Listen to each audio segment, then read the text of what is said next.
qui dépasse tout ce que j'ai vu dans ma vie. C'est-à-dire qu'il n'y a pas un seul message gentil, un seul message bienveillant, un seul message encourageant dans ces DM.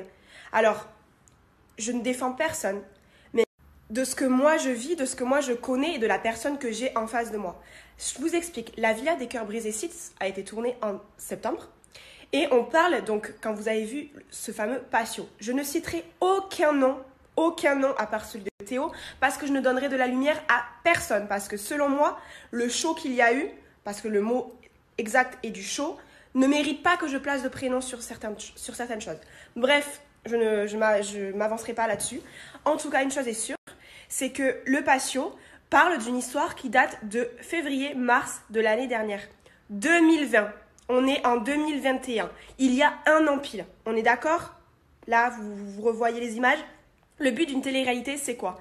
C'est de réexposer les problèmes du passé pour les régler, pour avancer. Parce que peut-être que les problèmes du passé ont créé des failles dans une relation. Donc effectivement, les problèmes qu'il y a eu dans le passé ont du coup créé un manque de confiance, d'où notre intitulé « La jalousie nous abîme ». On est d'accord? Jusque-là, vous suivez l'histoire? Bon, très bien. Je suis obligée de parler comme ça parce que vous êtes sérieusement en train de me gaver certains. Mais vraiment, sérieusement. Et encore heureux qu'il existe des gens bienveillants, mais dans les deux sens dans ce monde et qui croient en notre histoire parce que vous me faites très peur, je vous le dis. Ensuite, voilà, ça date du passé, ça date d'il y a un an. Forcément, ça a créé des choses. Depuis, il s'est repassé des hauts et des bas, comme toute relation. Vous êtes qui, vous, derrière votre écran, pour me faire croire que vous vivez un couple parfait? Certains me disent, un an, c'est censé être la plus belle année que tu partages dans ton couple. Ah, faux. Moi, la plupart des personnes que j'ai autour de moi, la première année était l'année où il y a eu de la tentation, ou bien il y a eu peut-être des tromperies, ou bien il y a eu du pardon à avoir, ou bien il y a eu des bâtons dans les roues, des obstacles sur le chemin, parce que la première année, c'est aussi un test. Voilà, pour moi, la première année n'est pas la plus belle. Pour moi, la deuxième année, la troisième année sont les plus belles. Je suis là, maintenant, je rentre dans la deuxième année avec mon chéri.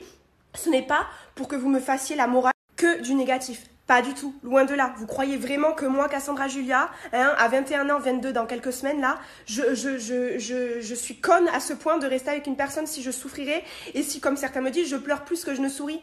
Alors oui, à la télé, je vous préviens d'avance, vous allez me voir péter des câbles, vous allez me voir chialer, vous allez le voir chialer, vous allez voir, voilà, nos hauts, nos bas, parce que en l'espace de quelques jours qu'on a passé là-bas, de 2 semaines, je ne sais plus, eh bien, effectivement, il y a tout eu du négatif qui est ressorti.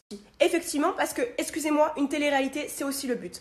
Moi, je vous avoue que j'en ai été saoulée, dans le sens qu'on m'avait dit aussi qu'on ferait en sorte de montrer notre couple sous les meilleurs profils, parce que notre couple, ce n'est pas ce que vous voyez à la télé.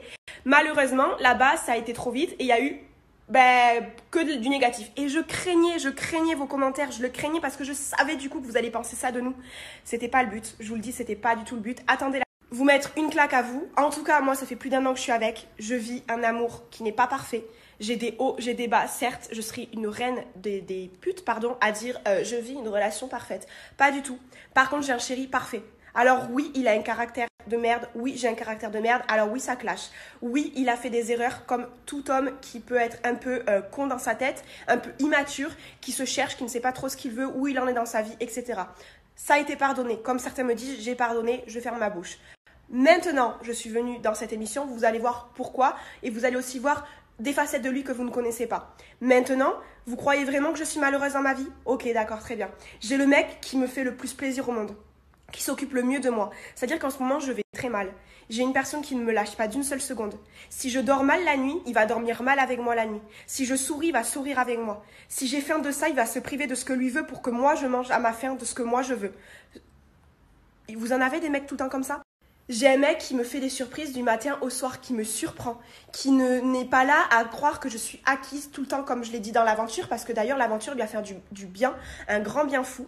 Vous voyez, je dis je suis pas acquise, nanana, je vais lui faire payer. Ne vous inquiétez pas, je vais lui faire payer ce que moi j'ai vécu, même si du coup je lui fais payer 1 an après, mais vous allez voir dans les prochains épisodes qu'il va se passer beaucoup de choses. Vous n'êtes même pas près de ce qui s'est réellement passé dans cette aventure, je vous laisse découvrir, mais tout en fermant votre bouche, parce qu'il ne faut pas juger juste en regardant une seule télé-réalité. Vraiment pas. Mais vraiment pas les gars. Ah parce qu'on n'est pas un couple hyper connu, 1 million de followers, ça y est nous on doit se faire clasher et tout, alors que vous en avez des gens hyper connus, ils font du cinéma sur les réseaux sociaux, vous leur dites rien, vous dites juste hâte que vous soyez ensemble, ou vous leur dites juste ils sont trop mignons avec leur enfant alors qu'il s'est passé ça. Mais c'est quoi le délire? Nous quoi? Nous on est des merdes, c'est ça le truc? Mon mec est une merde selon vous? Mais vous êtes qui? Mais vous êtes qui? À 14 ans, vous dites ça derrière votre petit écran? Mais moi, merci, hein, je me plains pas. Merci pour votre soutien, merci pour vos gentils commentaires, merci pour tout ce que vous dites de moi, de ce que je dégage, de ceci que je mérite mieux. Oh, merci, merci. Mais je mérite pas mieux. Non, non, non, je suis très bien, je suis très, très heureuse. J'habite à l'heure actuelle avec Théo. Voilà, c'est ce qu'on vous annonçait dans la villa, qu'on allait habiter ensemble. Et c'est chose faite, on habite ensemble à Marseille. Je suis très heureuse avec mon mec. Je vis un bonheur tous les jours. Voilà, surtout depuis qu'on habite réellement ensemble tous les deux. Ça se passe encore mieux qu'avant. C'est inexplicable, pardon. Inexplicable ce que j'ai avec lui. J'ai une complicité de ouf avec lui. J'ai aucune pudeur, aucune pudité. Tout ce que vous voulez, j'ai rien avec lui. Je suis moi-même, sans filtre. Je suis une fille qui se lève le matin. Mon mec qui me trouve jolie du matin au soir, maquillée, pas maquillée, habillée, pas habillée, en jogging, en robe, tout ce que vous voulez. Il ne m'a jamais dit de changer pour lui. Il ne m'a jamais demandé quoi que ce soit. Vous voulez quoi de plus? Il sait qu'en plus, moi, j'ai été toujours correcte avec lui et il me... Pour vous dire la vérité, on ne se lâche pas. C'est très rare qu'on fasse un truc l'un sans l'autre. Voilà, on a aussi besoin de nos moments seuls. Lui avec ses amis, moi avec une copine, moi qui vais faire un tour pour prendre l'air, pour être seule, pour être dans ma bulle aussi, parce qu'on en a tous besoin. Maintenant qu'on vit ensemble, c'est normal, c'est légitime. Mais vous croyez sincèrement qu'il se coucherait le soir dans notre lit, alors que la journée il me trompe? Mais vous pensez que du coup je resterai... Attends, mais vous me voyez comment? Parce que vous le critiquez à lui, mais ça veut dire que vous me voyez comme une conne en fait. Comme une grosse teubée. Au final, vous retenez que le négatif. Mais s'il vous plaît, vous pensez sincèrement, que je suis mal? Que j'ai que du négatif? Et comme certains me disent, à l'heure actuelle où tu parles, il est en train de te tromper? Non, mais pas du tout. Vraiment. Mais pas du tout. Je suis blonde, hein, mais je suis pas conne. Je ne suis pas conne, les gars. Il n'y a pas marqué naïveté sur mon front, en gros. Alors, j'ai été naïve, oui. Alors oui, peut-être qu'au début de notre relation, certains, vous avez eu raison, j'aurais peut-être dû le quitter à ce moment-là. Mais si je ne l'ai pas quitté, c'est qu'il y avait une raison, non? C'est qu'il a tout fait pour me rattraper, me retenir. C'est que notre relation, il y a plus que ça. Alors oui, il a refauté. Oui, il y a eu des messages, comme vous l'avez vu dans ce patio de merde. Théo est un homme très sanguin, c'est-à-dire que quand on s'embrouille, c'est pas beau, hein, c'est pas beau, ne commencez pas à le clasher, je sais, c'est pas beau, et moi je suis pas comme ça, certains le sont comme ça, il a besoin de provoquer. Oui, il a besoin de se rassurer, c'est un mec qui était un séducteur avant,